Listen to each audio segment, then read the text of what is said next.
Hey Big Brother fans, this is a review for episode 22 of Big Brother season 15. Well, we start out with Jessie. You know, she was nominated and of course she was the target. Unfortunately, it was Andy's choice to keep that fact from her. He just didn't want her to cause problems in the house. It's always been my opinion that they should let the people know before they go, because then they have a better time dealing with that fact. There have been people who have gone on the block and then have become royal PITAs, but I still don't continue to understand that. So what happens is basically it blew up in their face because Aaron had a big mouth and she was talking about it and she got overheard by Jessie. Anyway, Jessie made a point of saying that all season it's been considered honor the HOH. And that's one of the few things that I'm disliking about this season. I'm a huge fan, obviously, a super fan. The problem that I have with this season is the unanimous voting, and I've said this a couple of times. Someone asked me to do a review of the season so far, and I just haven't been happy with the way, the videos were ending up, so I never did post them, but I did it about a week and a half ago, so it was really interesting to hear that Jessie also had the same feeling as me. Exact to the T with the bowing down to the HOH and doing exactly what the HOH wanted to do and making it a unanimous decision. I think it's just ridiculous, to tell you the truth. And I've said it before in the past that I would just be not, voting off just so that it would keep people on edge. But yeah, anyway, they were keeping her in the dark. And she realized that Helen and Alyssa were becoming distant from her. So she went to Andy and asked. And then Andy came to Alyssa and Helen and said, you guys need to have a better poker face because, you guys, she's guessing it already, But then for some weird reason, I don't know, and it just seemed very un-Helen-like, to tell you the truth. I don't know. A lot of people don't like her. And maybe I don't see a lot of, her live feeds to see and judge this, but she casually threw Jessie under the block by stating up in the HOH room that she was the one that was helping to Judd to get Amanda out. And I guess it didn't sit really well with Jessie because Jessie got kind of crazy after that. She wanted to confront her about it, and so they went outside to go play pool. And Helen has stated this before. She's one of the, actually it's only her and Alyssa, that have been very, very adamant that they keep a fairly good, good airplay. None of the fighting and, getting involved and whatnot. And so Helen's strategy for staying out of fighting is just to walk away from it because she doesn't want to be, seen in unfavorable lights. Well, I guess they did get into it enough that she didn't look too sparkly clean on last night's episode.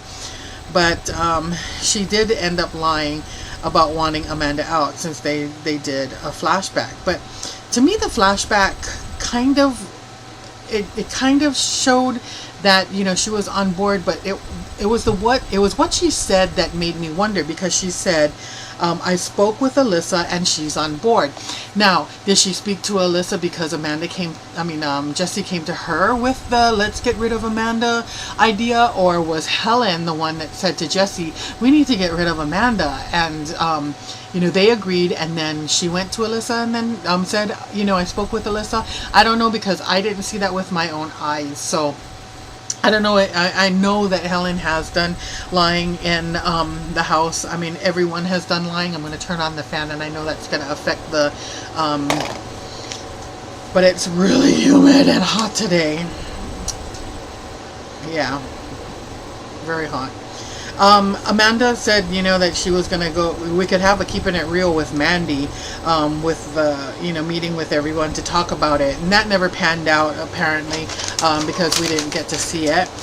And then, let's see, we have the, where they overhear Aaron talking about, isn't it funny that she's being, she's the target, blah, blah, blah. So Jessie got really irritated, and she decides that she's pretty much going to take it out on everyone. The problem is that she focused completely on Helen and Alyssa. Never mind that Andy was the one, that she clearly heard said, was being put up and it was being held from her. Did she stir any waves with him? No, because he was the HOH. And yet, what? He's already put her up. So what more can he do? You know what I'm saying? It's like, so I don't understand why she didn't attack him as well as Aaron. She just kind of stayed really kind of away from them and focused in on Helen and Alyssa. She immediately started by telling Gina Marie how much crap that Aaron talks about her, and Gina Marie says, I'm fully aware of that. She wanted to start a fight. Gina Marie was like, whatever. And then she wanted to start egging on Amanda and McCrae. This was not on the episode, but were parts that were cut. And Amanda has a way of talking a person off the ledge. And, basically, she finally said, why are you doing this? Why are you doing this? And anyway, they ended up kind of laughing. But the crap still continued on, with the name calling. I think she called Aaron Oompa Loompa for a little bit, then decided to change it to Barney because she was wearing purple. And then she was trying to agitate Alyssa. Alyssa didn't even fall for it by calling her Rachel's Shadow. How you doing, Rachel Shadow? Every time she'd pass by, how you doing, Rachel Shadow? How you doing, Rachel Shadow? And Alyssa went to go lay down by the pool, and she started shadowing her, pretty much kindergarten kind of stuff. And so she laid her towel right next to Alyssa, but yet scooted over to the farthest part of her towel and laid on part of Alyssa's towel and just laid next to her. And Alyssa just laid there and just, sat suntanned and did whatever she wanted to do. It was like, you're not fazing me, little girl. So, it was ridiculous. And then she finally wound down and she took a nap, and kind of in a really... Crazy doesn't last a whole long. Crazy lasts for like huge, like a spurt of moment, and then crazy wears out. Crazy has to go to sleep, and when crazy wakes up, they're not so crazy anymore. You know what I mean? And then I think she started, realizing what an idiot she was being, and stopped that behavior. So it was a very uncomfortable day that day in the house, and they didn't show. They barely showed a smidgen of it. Take what you saw and amplify it by about 10,000, and that's really how bad it was. The house guests were questioned about the unanimous voting. I guess it was a Twitter question later on that in the house on the feeds. I guess it kind of upset Erin, and because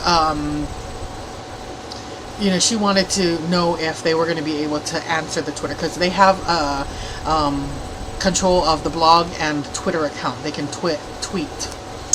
Helen said that it's so that no one comes after you. That way, if everybody votes unanimously, then they don't have a target. It's the whole house that decided it.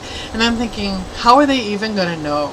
It would be obvious for certain people, like if Aaron was going to be voted out, pretty much Alyssa, but guess what? I would think that at that point, if Aaron had been put up at some point, you know what I mean? It's just, I just think it's ridiculous. Anyway, Helen even added that there have been many big moves in the house, and as far as I'm concerned, about the only real big move that they did was backdooring Jeremy, and other than that, it's just been kind of people that they've had to get rid of. That's, to me, not very big moves. Big moves are when you get further into the game and these people are posing huge threats. Like right now, if Amanda and McCrae were to be put up and sent packing, to me, I think that would be a big move. So Helen, Amanda, and McCrae, any one of those three going, that to me would be a big move, because they're the puppet masters right now that are in the household and determining what's going on.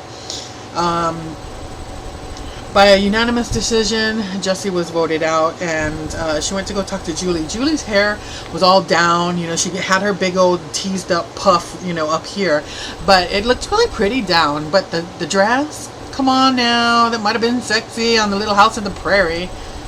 But not really. So she started off with a bang. You know, bring back the jumpsuits and the, you know, the pretty stuff that you were wearing in the beginning of the season. Julie asked her about the confrontation. She said she wanted to mix it up a bit to stop the unanimous voting. I don't know how she figured she was going to do that. I mean, did she think by being a total douchebag that, you know, one person wasn't not going to vote for her? You know, what? It just didn't make sense. But bless her heart, you know, she tried. She said that if she played the game with no regrets, if she didn't make the moves that she made, she would have regretted it and, you know, forever wondered about it. She did say that she felt betrayed by Helen, loves her as a friend, but in the game just felt very betrayed by her. Julie said goodbye for now to her. So, I know that they were told last week that, you know, you're in the jury, but your game, you know, you may not totally be out of the game, and it has kept the house guests wondering. And, you know, like I said, because they are super fans, they know that there are certain things that can happen, and they have talked about the reset button. They have talked about how people have come back in from sequestration, and so they're kind of betting on it, but not, and hoping against it. But we find out later on that the fourth juror, so the next juror that goes out, will compete to re-enter the house next week. Now, does that mean that they are going to compete next week, or are they going to compete and then, you know, re-enter right away? I don't think that they could make that happen in a, you know, in a 1 hour show, but it sure would be interesting. It would kind of be the equivalent of like a double eviction, because if the person is sent packing, the other three could be waiting outside and be in the background and do you know, a game to get them into the house. But I don't think that we're going to see the person re-enter on Thursday. I don't know how they can make that work, but we've seen worse before. Anyway, going back, the HOH was played. It was called Way Off Broadway, and they played a song that was describing one of three events: HOH, have-nots, and veto competitions. And you really had to listen to the lyrics of the song in order to put together what they were singing about. Like, you know, one of them was, and they sang about, you know, keeping up with the Joneses, that competition, and the other one was singing about the honey pot. So, you know, that veto competition where they had to sludge through the honey. And so you really had to pay attention to that. You really had to pay attention to the names of each one of these competitions in order to put 1 and 1 together, or 2 and 2, 2 and 2 together. There you go. Anyway, Erin won her 4th HOH, and so there you go. We're waiting for nominations, and I will see you when that happens. Bye.